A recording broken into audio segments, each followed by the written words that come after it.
So when we're doing this drill, our focus and our understanding is understanding that through tension, we can begin to move the femur and subsequently move the foot by accessing the hip when we have lower leg stiffness through the ankle. So one of the things we're working here is creating and understanding how to time the elbow, specifically when we're talking about our SP swing. This is relatively how timing should be done, and it's going to help us sequence better because we're understanding how that moment happens and how it applies to opposite elbow, helping produce force into the ground with the opposite foot. So our checkpoints here, always, always, always going to make sure that the core is braced, ribs down and pulled towards the ground. We're going to be sure that we're tensioning the foot.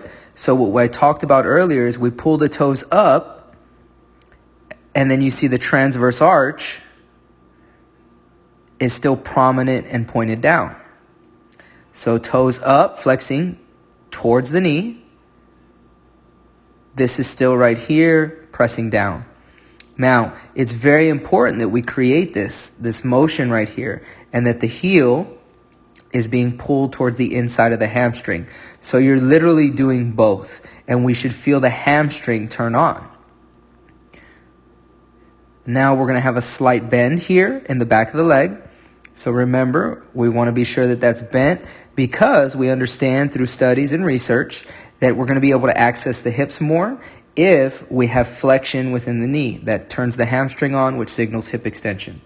So when we're looking at what the elbow's doing, we're going to get to, like I said, we get to about 20, 30 degrees, and then we're swinging back. So as we move through, pay very close attention to how the elbow works in conjunction with the foot. Boom, transverse arch touch, and at the same time,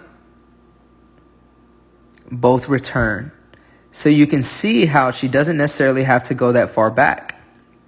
If she were right here, we see the foot's already touched, and then already going back, we'd have better sequencing and timing. And so this is something we look at and we can work on. What we want this to look like is bounce. We want the athlete to feel like their foot bounces off, but this only happens if we're stiffening and tensioning the foot. So we've got to understand those 2 points. So watching in full speed. Now very important, once we see, we're going to reverse it. Once we see that contact is made,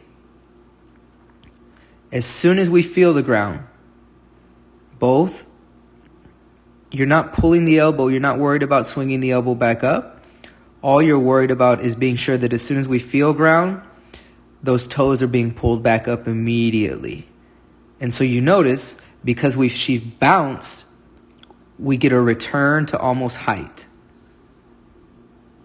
So be sure we're understanding that and we're looking for that. And the feeling is of bounce, bounce, bounce, bounce, not them having to pull their leg up.